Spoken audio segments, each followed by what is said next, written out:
हे आहेत गव्हाच्या दलियाचे आप्पे। आप्पे नेहमी आपण तांदूळनी वेगवेगळ्या प्रकारच्या डाळीचे करतो। आज मी तुम्हाला इथे गव्हाच्या दलियापासून आप्पे कसे करायचे हे दाखवते। गव्हाच्या दलियापासून केले असल्यामुळे पोटभरीचा आपला ब्रेकफास्ट आहे, तसेच पौष्टिक आहे। कमी तेलात भरपूर भाज्या आणि गव्हाचा दलिया यापासून तयार केलेले हे आप्पे आहेत। हे बघा अगदी असे हलके झालेले आहेत।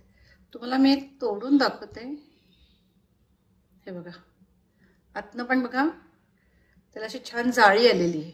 दिसायला पण छान दिसतात, तसेच चवीला पण अतिशय उत्तम असे हे आप्पे आहेत। हे आप्पे गरम गरम पण चांगले लागतात, तसे गार झाल्यावर सुद्धा खूप छान लागतात। लहान मुलांच्या टिफिन पासून मोठ्यांपर्यंत सगळ्यांकरता हे अतिशय चांगला असा ब्रेकफास्टचा पदार्थ आहे। तुम्ही एकदा ह्याचं बॅटर तयार केलं तर ते फ्रीज मध्ये सुद्धा 4-5 दिवस अगदी चांगलं राहतं। तुम्ही सकाळच्या घाईच्या वेळी सुद्धा हे आप्पे तयार करू शकता। नमस्कार, Shreya Athawale kitchen and arts मध्ये आपलं सगळ्यांचं खूप खूप स्वागत आहे। तुम्हाला माझा व्हिडिओ आवडेलच तेव्हा माझ्या व्हिडिओला लाईक करा, शेअर करा।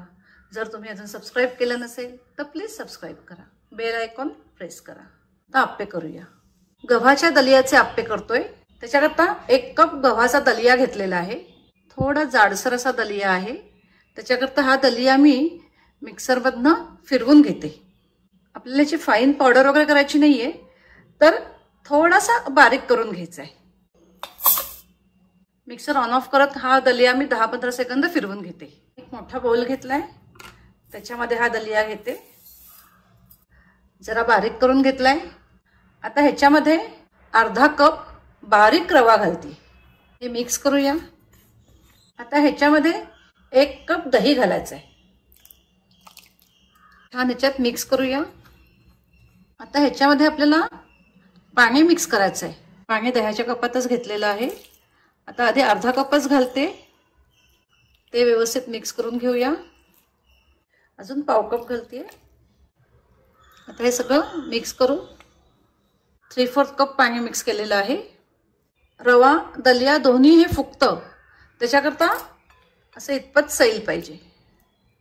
आता हे आपल्याला कमीत कमी अर्धा तास आणि जास्तीत जास्त 3 तास असं भिजवून ठेवून द्यायचं आहे। इथे दलिया कच्चा घेतलाय, रवा सुद्धा कच्चा घेतलाय।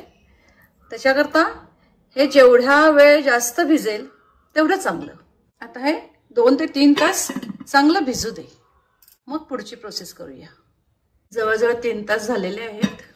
हे बघा रवाने दलिया छान भिजलाय, अगदी मऊ झालेला आहे हे। आता मीठ घालूया, चवीनुसार घाला। थोडं लाल तिखट घालतेय, पाव चमच्यापेक्षा थोडंसं जास्त आहे। थोडी हळद घालते, जिरं घालते पाव चमचा। हे सगळं आता छान मिक्स करून घेऊया। पाणी घालते, इथे पाव कप घेतलेलं आहे, थोडं थोडंच घालते। आपल्याला आप्पे करायचे त्यामुळे खूप घट्ट नको, खूप पातळ नको, असं हे आपलं मिक्सचर तयार झालं पाहिजे। आता ह्याच्यामध्ये भाज्या घालते सगळ्या। इथे एक कांदा बारीक चिरून घेतलेला आहे,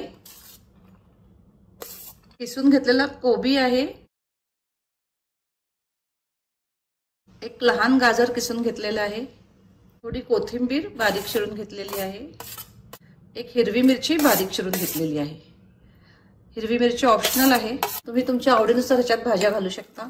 सिमला मिरची बारीक चिरून घातलीत तर ती पण खूप छान लागते ह्याच्यात।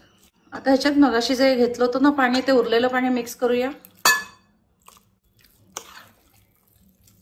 टोटल ह्याच्यात 1 कप पाणी मिक्स केलेलं आहे, लागलं तर अजून घालू। आप्पे पात्र घेतलेलं आहे, त्याला तेल लावलेलं आहे आतनं। आता हे लो फ्लेमवर गरम करत ठेवलेलं आहे।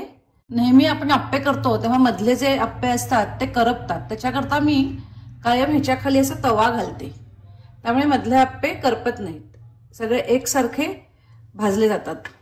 आता मी हे 2 भागात करते।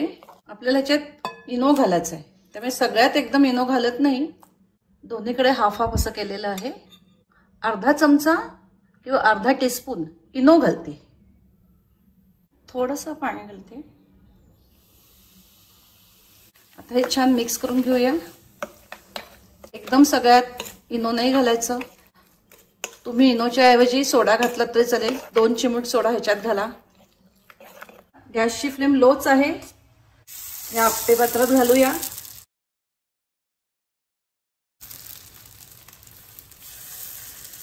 आधी साईडचं घालून घ्यायचं आणि नंतर मध्ये घालायचं.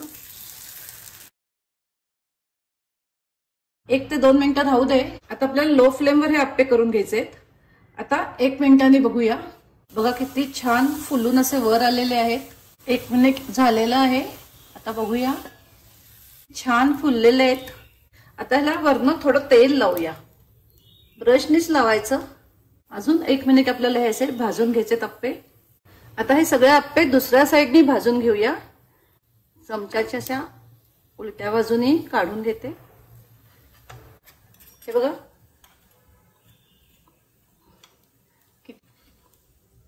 हा तर लगेच निघालाय. हा बघा, आता असे सगळे आप्पे मी उलटे करून घेते. बघा किती छान निघाले. त्याचा कलर बघा किती छान आलेला आहे. ते छान स्पंजी झालेले आहेत.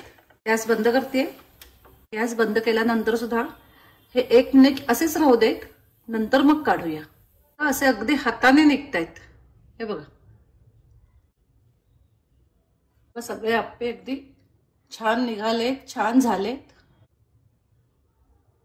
गॅस चालू केलाय. आता पुन्हा याला आतनं तेल लावून घेऊया.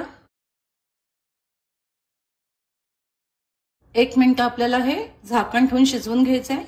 1 मिनिट होऊन गेलेलं आहे. आता बघूया, छान फुगलेले आहेत ते. आता दुसऱ्या बाजूने भाजूया. किती छान निघतात बघा. एकदा छान आप्पे पात्र तुमचं तापलं गेलं की भराभरा आप्पे होतात. असे छान निघतात बघा ते. हे सगळे आप्पे असे मी दुसऱ्या बाजूने भाजून घेते. आपण ह्याचे 2 भाग केले होते ह्या मिक्सरचे. एका भागात इनो घालून मी ते आप्पे केलेले आहेत. आता दुसऱ्या भागात पुन्हा इनो घालते आणि उरलेले सगळे आप्पे करून घेते. असे टम्म फुगलेले आहेत हे आप्पे. तर असे हे आपले गव्हाच्या दलियाचे आप्पे तयार झालेले आहेत. तुम्ही नारळाच्या चटणी बरोबर किंवा सॉस बरोबर कशाबरोबरही आप्पे सर्व करू शकता किंवा नुसते सुद्धा खाऊ शकता.